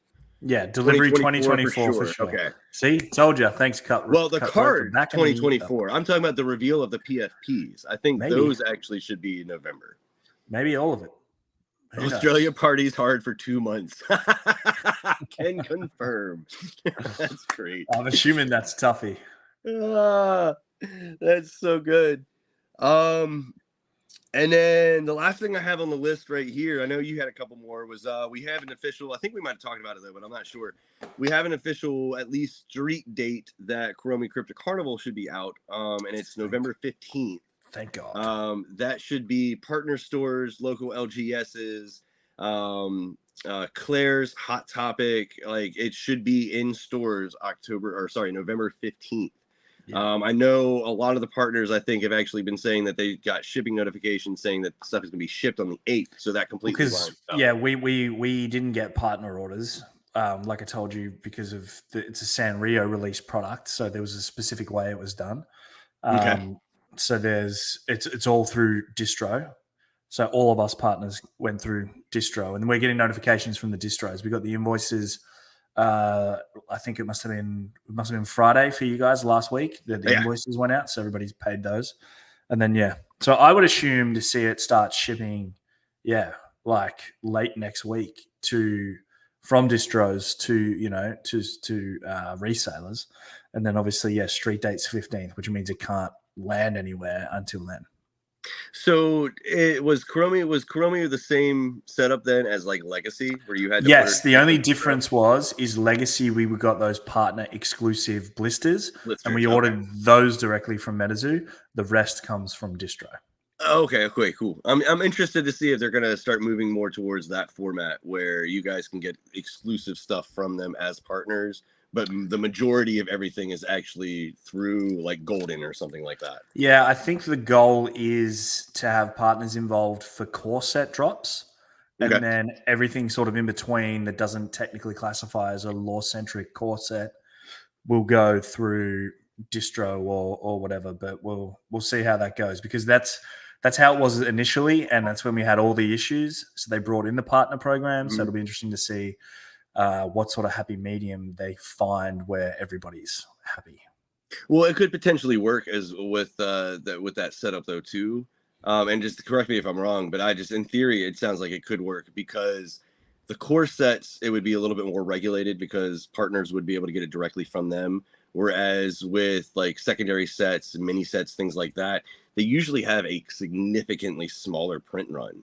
Yeah. So it probably might be a little like what you're talking about, like back in the day, how like certain companies would manipulate prices and stuff for things. It might be harder to do because of the limited amount that like a secondary set or a mini set would actually have. Yeah, it's one of those things where we'll just have to take it as it comes and roll with the punches and see how it goes. It could succeed, could fail. Either way, you don't know until you try. So gotta give it a go and see how we go. And Justice, I believe we're doing an episode maybe this week or next week. There will be one. Cutthroat's actually saying too that Andy, the reveal should be this Friday actually too. So that means that we should get the PFP 2.0, like the physical NFT giving them to us in theory Friday. Okay. I'm gonna safely say 2024, but let's see how we go. I love you. And Tuffy, because I'm an international partner, I would prefer the method where I get everything direct from MetaZoo as opposed from distributors, because the distributors in Australia are shocking, which is why we got Wilderness and Nightfall 4 to 6 months after you had it in the US. It was just horrible. That's why the partner program works for us. And then, otherwise, like for Kuromi, for example, I'm getting it from a partner. I've had to pay them, pay tax, pay shipping to them, then ship it from them, and I'm going to have to pay import tax and shipping again. So it's cost me an absolute fortune, and that just gets passed on the community, and it's shit. I'm not happy about it, but it is what it is. So we'll just see. We're just going to roll with the punches, and just see what comes of it. Yeah. No, well, that's pretty much all you can do too, because you are on the other side of the world too. So I am literally like I'm in the bum. I'm in the bum. We're underneath. You're on the bum of the world. We're underneath on the other side of the planet, right? Like southern hemisphere down on the curvature towards and Well, I Tartacus, volunteer to come and drop off anything ever I can, if ever given the opportunity. You need a few suitcases every I time you will. come down here. Then if I you will want to take a smuggle it ship all in, and I will sail it to the great land of Australia to bring you your product. No, that'll take too long. Get a private jet. But I wanted an epic voyage. No, that was the issue initially with the first 7 seas, Disco my truck. guy. 7 seas. We're just, I don't know, dress up as a pirate, but take a private jet so it gets you faster. Dress up as a pirate, but take a jet. Do you have anything else on your list or anything that we missed? Does anybody in chat have any questions or anything? No, I had the few things, but I've kind of, I've mentioned them as we've gone along when they sort of fit in, and we've basically covered off pretty much everything because it was such a big month. Mm-hmm. Crazy things. A lot of moving parts too. Like there was so many, and there's so much that the groundwork was laid last month that we won't fully see the fruitions for it for at least another month and a half. Yeah. Because like everything that happened at New York Comic Con, even though like we covered it, we talked about it and things like that. Oh, Caster's Cup, I love you, Ben. Even though we talked it, like it happened and we talked about it, we showed it to the community and things like that. The thousands of people that were introduced to MetaZoo, we won't see those repercussions. We won't actually see that payout until Kuromi's Cryptic Carnival comes out in like 2 weeks pretty much now, and then it'll be another 2 weeks before we really start seeing some of those people migrate into the community, start getting to know them. Like it takes time, man. It takes time. Like you gotta, it's not something that's gonna happen overnight. It wasn't like let's do a collaboration with Hello Kitty and then everybody in Japan is just gonna jump on eBay and buy everything MetaZoo related. That's like, come on, that's not the way the world works. It takes time and growth and patience and education. But they're doing all the right things. That's for sure. They're doing all the right things. So we'll definitely, I think you're right. After the release of that actual set where we don't have just a couple of promos, we've got genuine sets and SKUs and products that we have chases. Can open and buy. We have chases. Yeah, that's when that's when we'll start to see the sort of the fruits of that labor, I guess, for this collaboration and crossover. And depending on what the secret rare or the serialized rare is too in that set, that honestly might be what invigorates the Hello Kitty fan base. Because whatever that secret rare is, I'm buying it. If there are only 100 of them, that might honestly be one of the things that really invigorates and excites the Hello Kitty fan base, because I want to put a bounty on true grail for it. Doesn't matter and I hate saying this, but it doesn't matter about MetaZoo at that point. It matters about Kuromi and Hello Kitty. That's a true Hello Kitty grail. So I'm excited to see that uptick, because every time I mention anything about Sanrio to people that come into the shop, even if they're like, oh, whatever, I talked to them about MetaZoo, they're not interested. As soon as I actually say something about that, I see this like light come into their eyes. And so I keep talking. It's going to bring so many new people in. Yeah. Yeah, man. Okay. So we'll talk about that. We're going to go to Caster's Cup. But we're going to talk about Caster's Cup first. Yeah. 2024. No, it's going to happen this year. I still feel like they have a sweet spot of the first week of December. So that's what I was going to say. Yeah, and then it's a couple weeks before the holidays, Christmas, everything like that. So it would be that nice little travel time that people can get out to go do it. Where would you do it? See, that's the issue. That's the problem. I love the idea of doing it at CryptidCon, but that's not going to be able to happen because they would need to have actually started working on that at the beginning of the year in order to find accommodating space. If I had to say where I think Caster's Cup is going to take place, it needs to be in it's honestly probably going to be in one of 3 places. It needs to be in Nashville. Well, I think it's going to be in one of 3 places, and they're Texas, basically because of geographical locations. Somewhere in Texas, either Dallas or Houston, Chicago because of it being central in the country, or New York. Chi-town. Yeah, one of those 3. Not New York. If we learned anything from Dark Tower and even NYCC, it's a great city, but my God, it's an expensive city. It is an expensive city, but you can also I mean, they could do it in Brooklyn. They could actually do it somewhere in like North Jersey or something. What about too. the Hamptons? And we just get like a massive beachside mansion in the Hamptons and just hold an event there. I mean, other easily accessible places that for people to actually travel to, Richmond, Virginia would be a great location because you have you have an international airport that's right there. Is that where you're near? I'm about 4 hours away from them. Yeah, makes sense. Atlanta, Georgia. Atlanta would would be another really good place for them to actually try to maybe potentially do it if they needed a larger venue. I'm thinking of just travel of like. You would have to assume. I mean, you'd have to do it in Texas because I know it was in Texas last year. It worked. There was a shitload of people there. There was international people there, me included. Like, if you were going to do it this year, that's where you'd have to do it.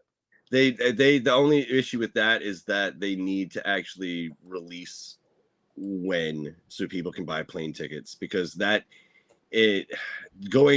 feel like it would be cheaper to actually fly into New York because of how big it is, or a smaller bigger city like Richmond or something like that versus like Dallas or Houston. And I don't know why. I mean, I got a venue you can use if y'all want to come down here to Australia and just I want to come down. I want to come down. Make it happen, but that ain't gonna happen. I mean, I'll be like, let me look up real quick because if I have to, I will drive to Texas.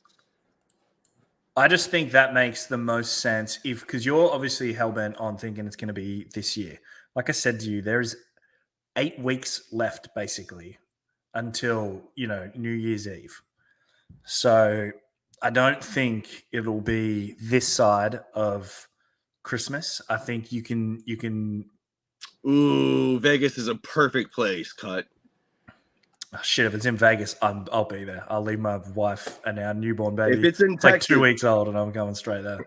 If it's in Texas, it will take me between 20 and a half hours to 28 hours, and I will make that drive. I'll pick up Dad Hat, and we will go. What? Where are you? Oh, that's right. You're over here. I'm just all the way on the East Coast. Yeah, Vegas. That's a perfect idea because you could actually. There are tons of cheap flights into Vegas. It does not cost that much to actually stay in certain parts of Vegas as well, too. There's plenty of bigger. Vegas is a really good idea. Australia is probably cheaper than Rhinelander, Wisconsin. That's only because of how small Rhinelander is. But yeah, no, Vegas is a great idea, actually, Cutthroat. But I do feel, though, that it is going to happen this year. Again, I still stand by that. I think them taking it out of NYCC was one of the smartest things that they actually did.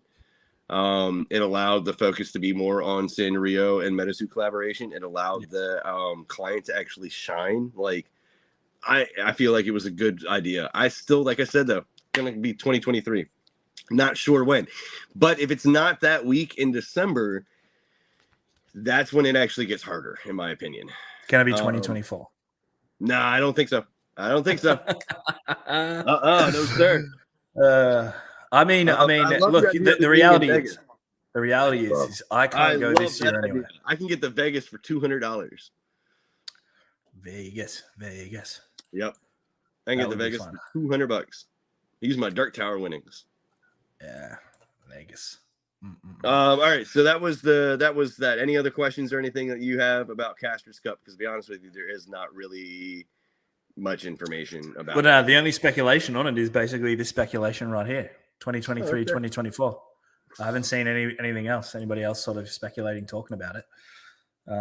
But yeah, I'll leave it as if it's 2023, it'll be in Texas. If it's 2024, it'll be in Utah, Salt Lake City. Texas or Vegas, because Vegas is very viable, actually. It's super cheap to fly to Vegas. It's a great idea. I mean, don't they make everything cheap in Vegas so that you can just spend all your money on gambling and leave? I mean, kind of. Like, you can actually, there are decent hotels that you can find outside of the strip in Vegas for $75 to $100 a night. And they're not really shitty hotels either. They're decent hotels.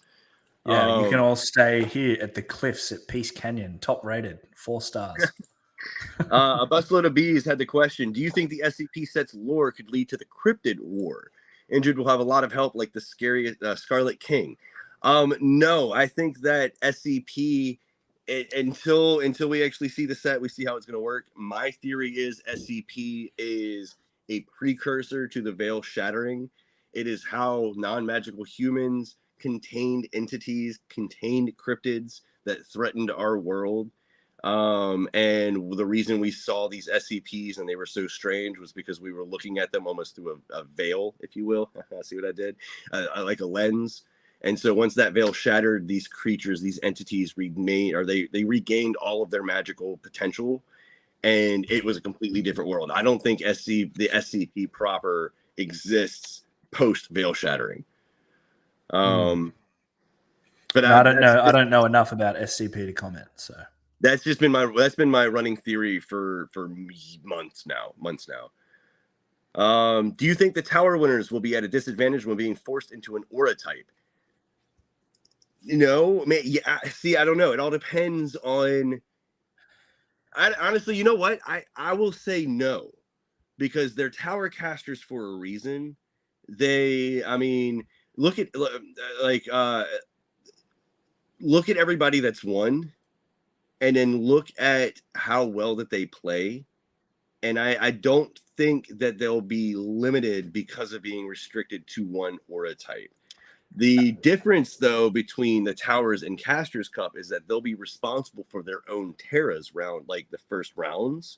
They won't have active Terras until they get into day 2 and in the pseudo environments. And then I don't know, honestly, I don't know how that's going to work day 2. If they're going to be constrained to their aura type.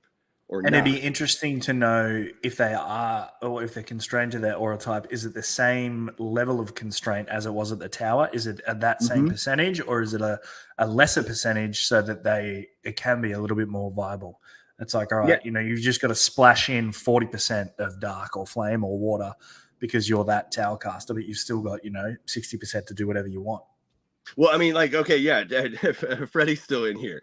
Look at how well he has done this year in the tower circuit. I don't think he's going to have any problem actually playing his aura. My money's on Freddie for Towercaster 2024. I'm just saying, the caliber, especially with the last couple that we've had, the caliber of playing is top notch. So no, I don't think any of the 4 are going to have problems actually with their specific aura. I am interested, like I said, for day 2 to see if they actually will be restricted to that aura type or if they'll be able to use others. But at the same time, though, like Sean, for example, he's a big fearsome critter player. What's to stop him from using that knowledge of forest to beef up his water deck? I mean, there's I don't know. I'm very interested to see how it's going to work. And again, it all depends on day 2. All depends on the pseudo environments, where they're placed, because that's all random as well too. So you said they aren't forced to play the color, only if they want to skip the top cut, though. They'll just play whatever is optimal. Oh, really?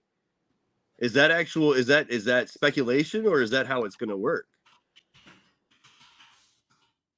Because if they actually skip the top cut, I mean, using that, I would use that. I would be like, yes, I'm going to use flame. Put me in top cut. That's what I would do. That makes sense, though. That makes sense. That if they were going to skip straight to the top cut, then you've got to give them some form of disadvantage. So that kind of makes sense. Yeah, well, that's true, because then, they'd actually be restricted to their aura, but they'd have all of... But, I mean, at the same time, though, too, I'm really interested to see what these tower casters, if they're restricted to that aura type, what they do on day 2. Because you get X amount of time in order to build a deck based off of what pseudo environment you're in. And so again, kind of going back to, for example, Sean with water and fearsome critters, depending on what he gets, he could still be water and then cycle in the cards that he actually needed that worked with that Terra. I mean, I know Freddie's actually going to be able to do that, without a problem. And same thing with Abel Jacoby. So I don't know. I'm really excited to actually see how that's going to work. And it's really kind of cool to me that we're setting the precedents for that, now. I don't know. I'm excited to see how it's going to work. Did I miss any other questions or anything? Does anybody else have anything that they wanted to ask? Mel asked about the book. Mel, we did cover that off early on, so you can go back. It was right at the start. We were talking about the book and the manga. So Yes. you'll I find do that. believe we'll get the manga before the end of the year. The book, I'm not sure about. We don't have any sort of update. We haven't gotten one in a minute. Do you think they should lift entry restrictions? Like, are you talking about playing at a pre-release in order to go to a tower, or playing in a sanctioned event to qualify for a tower? Like, should they require people to have played in a tower or open up to anyone that wants to play? Oh. No, I reckon if you're going down a tower circuit, then the Casters Cup should be restricted. It made sense last year to have just anybody that wanted to rock up, go and rock up. But I think the idea is to funnel in the best of the best at the Casters Cup. It's got the most prize money. So it's for the people that genuinely play this game, love this game, and compete in this game regularly. They're the ones that should be offered that opportunity, not just Joe Schmo from around the corner. It's like, I want to try and win 1.25 mil. I'll just wait for the Casters Cup. I think it should be more of an event that's aimed at, celebrating the ones that have competed all year to sort of attend it or be involved in it. I kind of agree with that, to be honest with you. If you want to compete at Casters Cup, I love the idea of you having to have competed at a tower event. Not all of them, but at least one of them.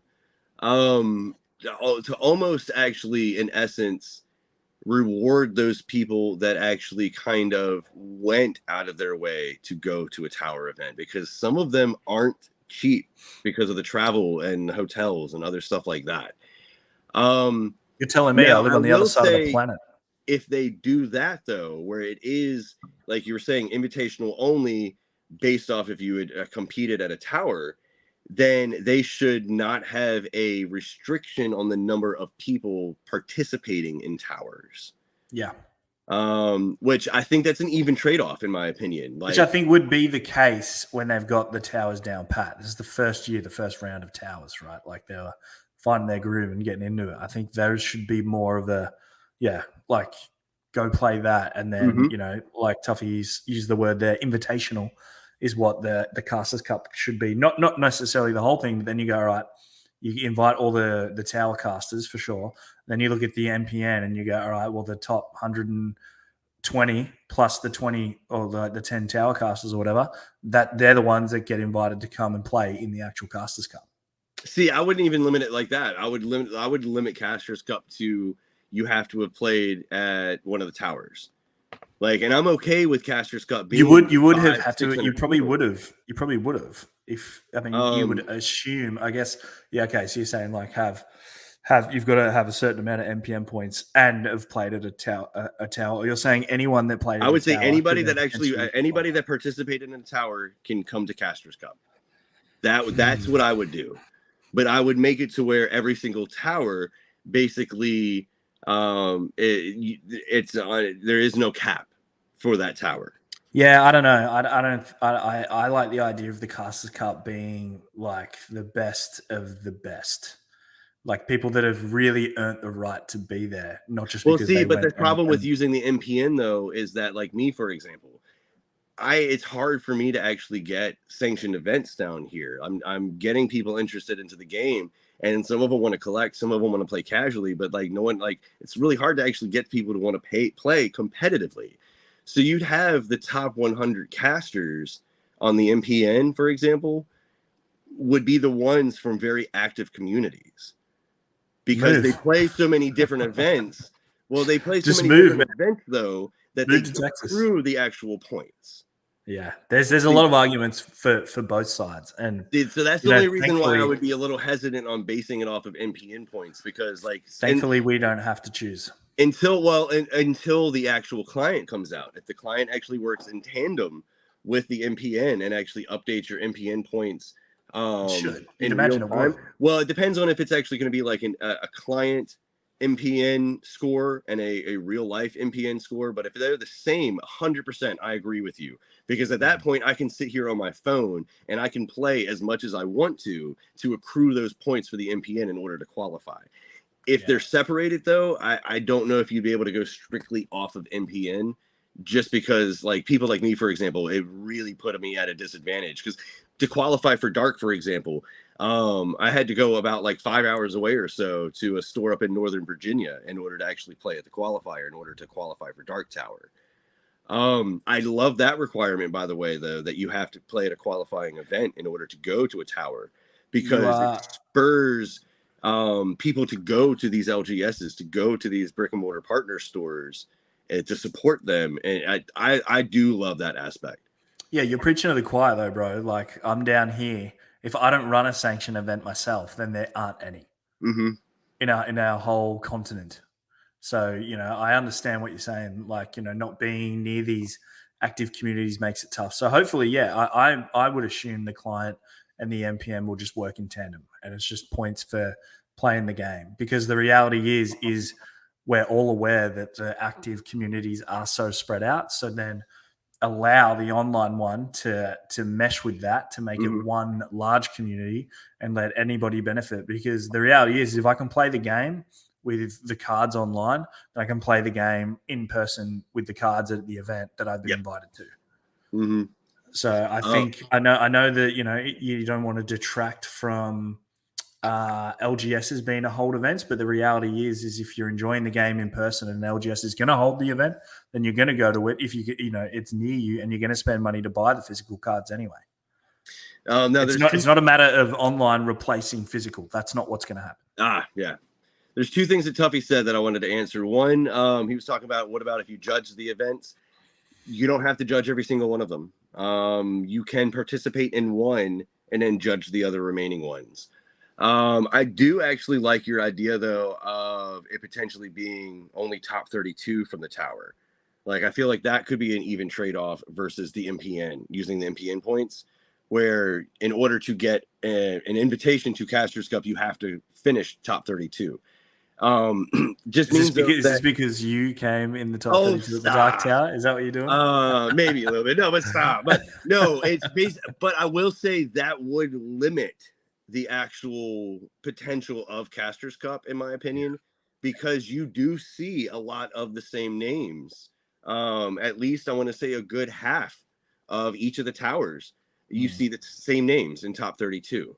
So I don't know. There's just something that they're gonna have to like figure out a good way of actually making it fair, but also making it feel like it's a reward, but it's also special, but everybody has a shot to be able to get into it. So I mean, it's that, again, we have to actually set the precedent before we're actually going to be able to either criticize or anything like that. These are all just suggestions and ideas. This is all speculation. All just ideas. No one has any idea how it's going to work until it happens. No, sir. Top 32 gang. Woo! We're just approaching 2 hours. We did it again. Whoops. I know. That was a good question, though, actually. That was a really good question, actually, about that. Yeah, thanks, Ben. Ben MetaZoo, Casters Cup. GG. Anything else? I just want some fan art cards, bro. I can't wait to open that set. I need that Mongolian Deathworm, man. I need to make that worm deck. I need it. I need those worms. We should be hopefully getting some legacy spoilers maybe in November. If it's dropping in December, maybe. Yeah, probably towards the end. Like, we'll probably get them like maybe the last week of November, I would say, just because maybe Kuromi coming out on the 15th, I'd say it would be the week after. There's all hype for Kuromi, and then the week after they could actually start doing it. Oh, look at Freddie, top 1 gang. Yes, I love it. Freddie. Yeah, Freddie. There's it. Mic drop. See ya. Bye. That's great. Legend. Absolute legend. All right. Well, I can't think of anything else to talk about, but I could just sit here and talk to you for hours, my guy. Which we will do. We'll just let the people go. We've done before, actually. We'll let them go back to their daily lives. But yeah, of course, we're gonna do another recap coming in December. I gotta line some people up this month. Recap for November in December. I gotta line some people up this month actually to do some interviews, because it's been a minute since I've actually been able to actually get Let's Talk MetaZoo interview wise going again. But Yeah, this has been a blast. I appreciate you showing up, man, and helping me talk about all this stuff and everything. Every time, brother. Is Legacy a reprint set, or did they say there were new cards? It's a reprint set, but obviously the war cards in there would be the first war cards that were going to be printed. So, well, it's Legacy. It's kind of like yes and no answer to that. Yeah, there are going to be reprints, but that's not to say that they're going to be the same art or mechanics or the same style. Same style. There's going to be cards that they haven't used before in other sets that didn't fit because of set length. Or because of whatever mechanic or something, they needed something else to come out before they could allow this card to enter the playing area. Yeah. Legacy is going to be a hodgepodge of everything from Cryptid Nation to War. So yeah, like Dean was saying. Bring on the black ink. Ooh, a green ink, dude. We haven't seen the green ink either. Yeah. Just saying. Yeah, it's true. River Dino is nice. I like that, Melissa. Mel loves a River Dino. But yeah, like I said, I got a backlog of videos that I'm going to work on that I need to actually get out. The Dark Tower video, NYCC, the breakdown on the PFP, like the second language on UFO, all of the cryptid stuff, the cryptid collection videos and stuff like that. I'm super proud of it. Again, I'm super proud of Demon Fergus. Him and I at the beginning of the month said that we were going to make videos for each of the cryptids instead of the art. And my man has done one every single day. I think I'm about 5 behind or so. I think I did 24 or 25 videos so far this month. It is hard doing one of those videos a day, and having a job and having kids and other stuff. So you've done well, brother. You done well. I gotta bust out more. I already have 2 recorded. I just need to go put the images and stuff on them. But you guys are amazing. I love this community. I love this game. I love this franchise. I love the world that Mike is creating. I love you. I love you so much. But yeah, you guys are amazing. And I guess I'll catch you on the next time. Can't think of anything else to say. I'm just rambling at this point. Rambling Rob. Yeah. All right. He's back at it. Bye, guys. Bye-bye. Have a good night.